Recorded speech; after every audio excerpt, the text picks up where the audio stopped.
Billy asked me a couple of days ago if I would mind being the chairman, I guess is the right word for this part. MC, I'll go with that term. For this part of the program. Can you not hear me back there? We can hear you a little bit, but it's really loud in the photo booth. If I put it over here, is it better? Yeah, it's a little mushier though.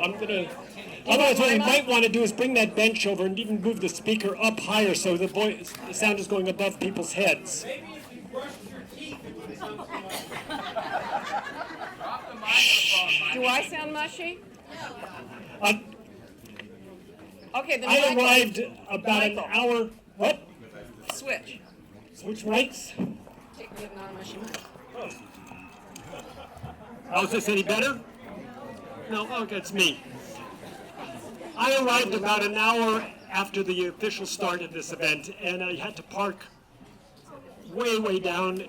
And as I was walking, I was hearing some cheering from the tennis fields, and I assumed that the reason I had to park so far away was everybody was parking for the tennis event. And then I got here, and I think that every one of us can look around and just be pleasantly amazed at the number of people that have come out here to share this afternoon, most importantly with Billy and Sean, but also with each other as we're going through our memories of Susie.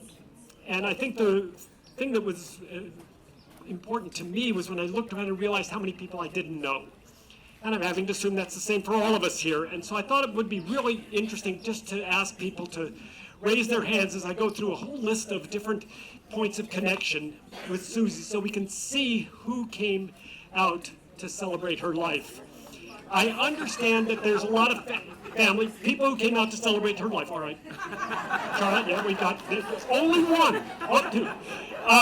Let's start by just taking a look and seeing who are members of Susie's immediate family. The parents, cousins, family that came down from Oregon.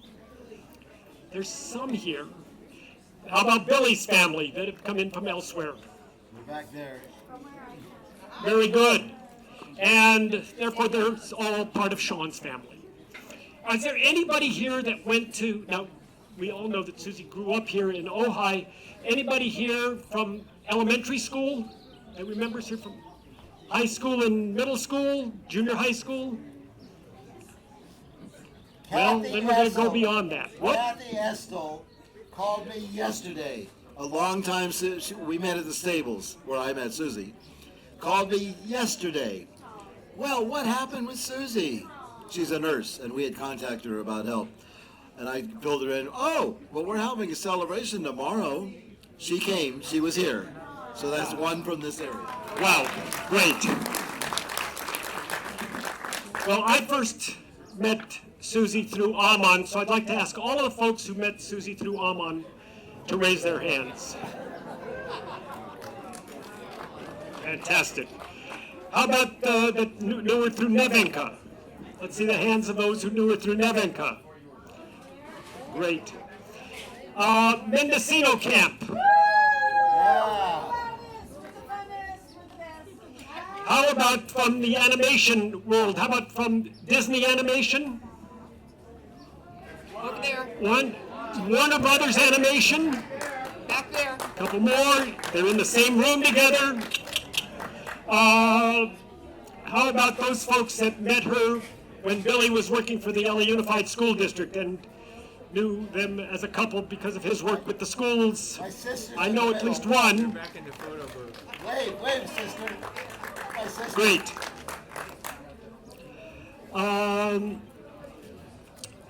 Who was in PTA with her at any point when she was mothering Sean? No, none there.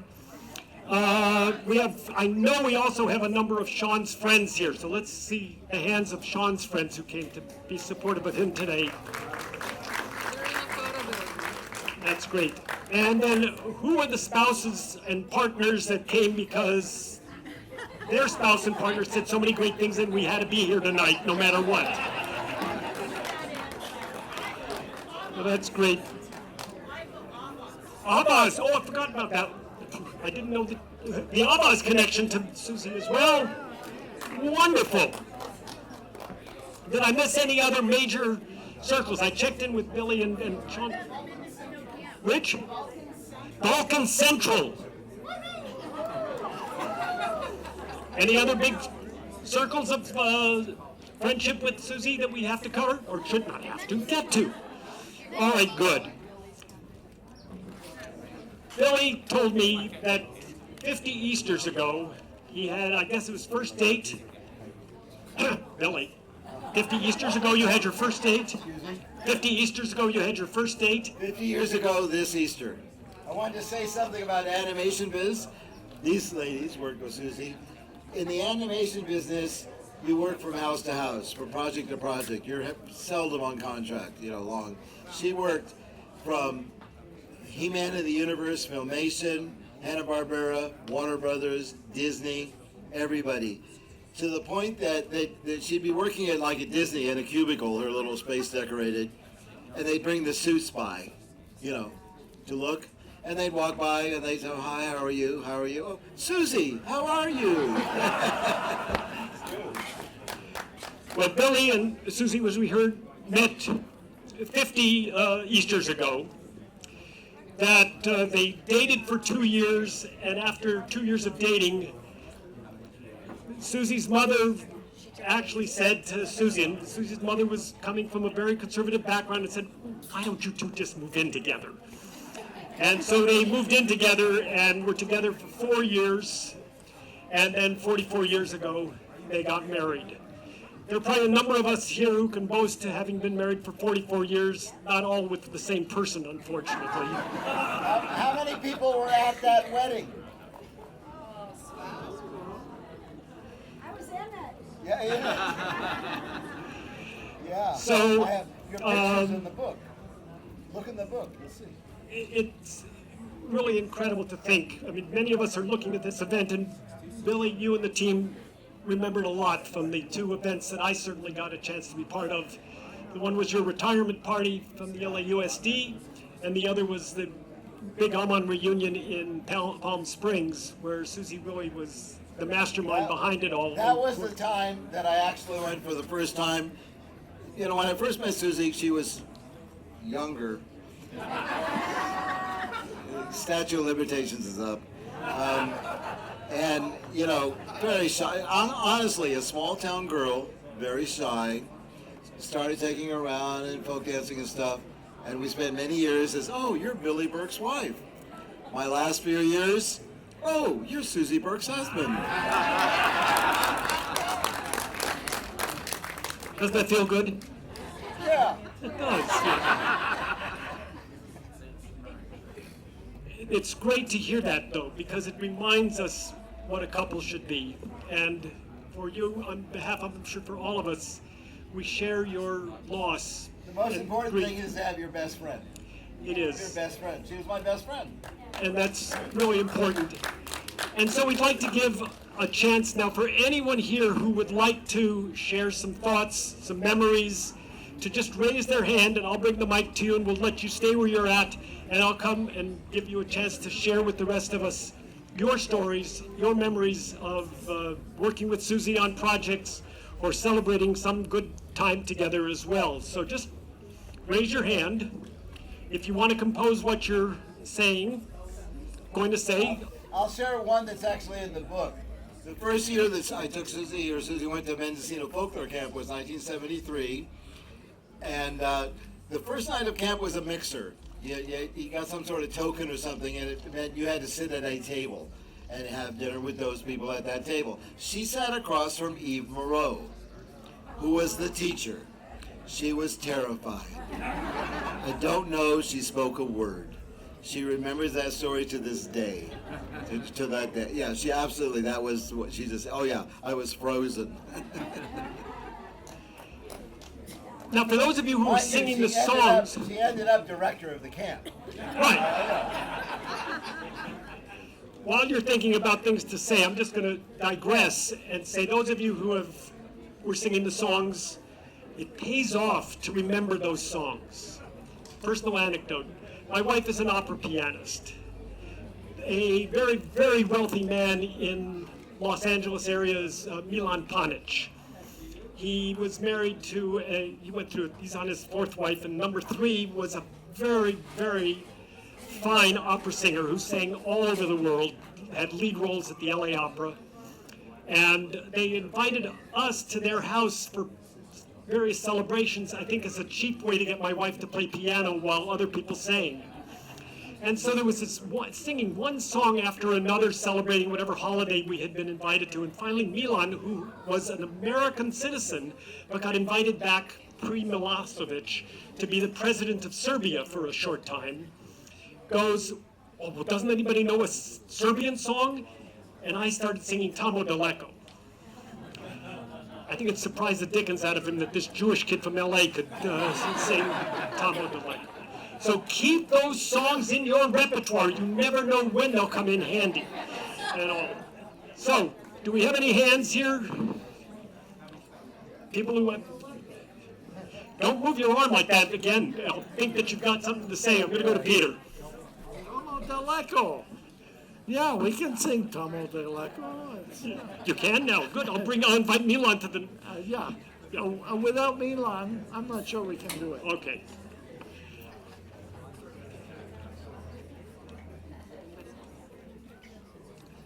I've never seen such a shy group. People, you're not this shy most of the time. You guys always have something to say. Good. All right. This is actually more about Billy than about Susie. I remember when Susie Stufflebeam first showed up, Billy and I used to dance a lot. And somewhere on Facebook, there's a Bob Liebman video of us dancing at the Renaissance Pleasure Fair, Kopanitz, I think. But when Susie Stufflebeam showed up, she was really shy. She was a really good dancer, gorgeous. And she didn't recognize me at all, like didn't give me the time of day. You know, we talk about how the Macedonian men show off and the women don't watch. That was Susie and me. And I was disappointed. In the interim, Billy and I also dated a lot of the same people. And from not at the same time. And from the people we dated in common, I learned about how tender Billy can be. Because some of them said to me about him, what a privilege it was to be the focus of his attention, and that they felt like it was coming home.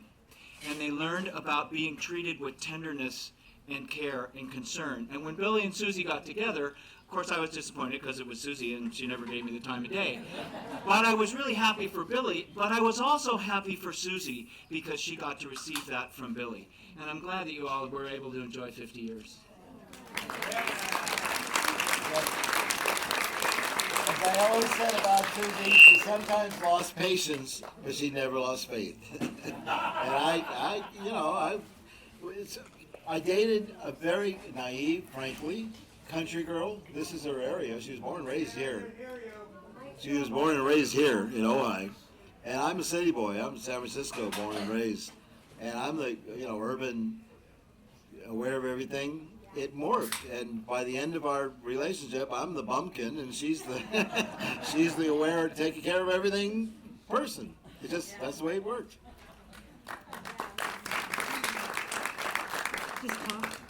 Just talk. Oh my God.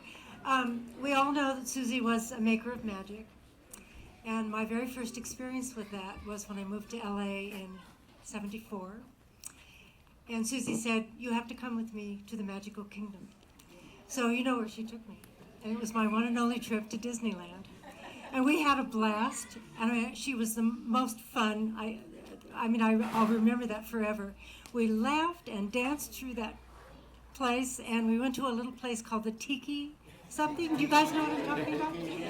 And I'll never forget that. And you get these little coins that say woohoo on it or something. We kept those coins for many years. And when we'd see each other, we'd say, woohoo! So to Susie, I just say, woohoo! Love her.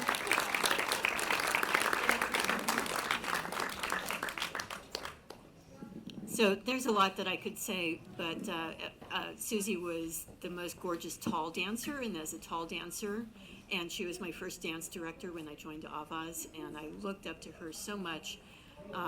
Just a beautiful artist. But my funny story is at the wedding in the 70s, people or early 80s. 1977. 77, that's right. So a lot of women were not necessarily changing their names. And I said, so Susie, are you going to change your name? And she just looked at me and said, are you kidding?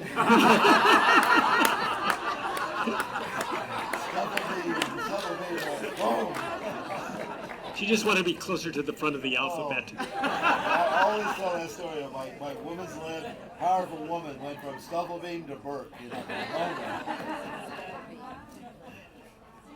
Tony. Okay. I have to remember Susie for her years of devotion as a performer, as an assistant director in my company.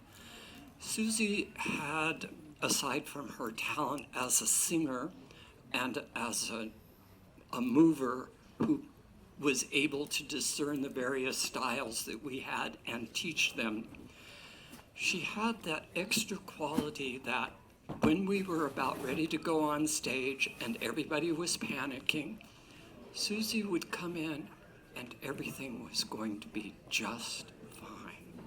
She was so calming. There was nothing like Susie coming in the room. Everything's going to be all right, children. And it was.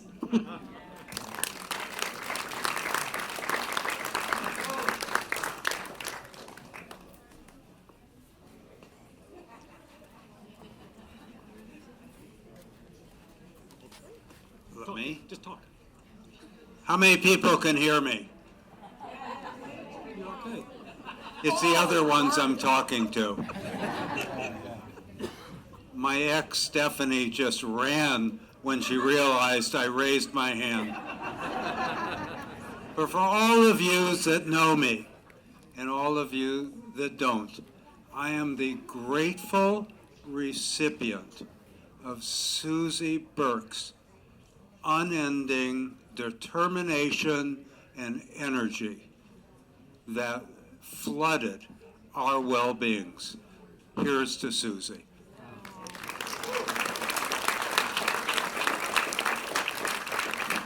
Any others? No. Susie's been the beneficiary, as being a stage performer, of many collective standing ovations, but she's probably never had one singularly. So I just would like to end this part of this evening by asking all of us. One more.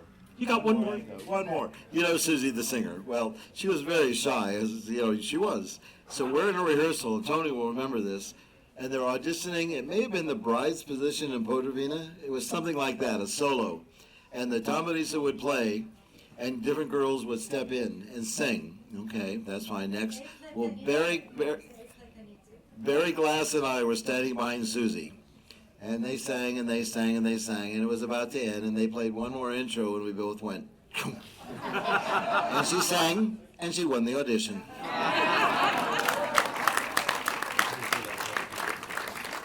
So I was just going to say that she has not had a singular standing ovation, and maybe we can end this part of this by all of us giving Susie Burke, Susie Stufflebeam Burke, a standing ovation.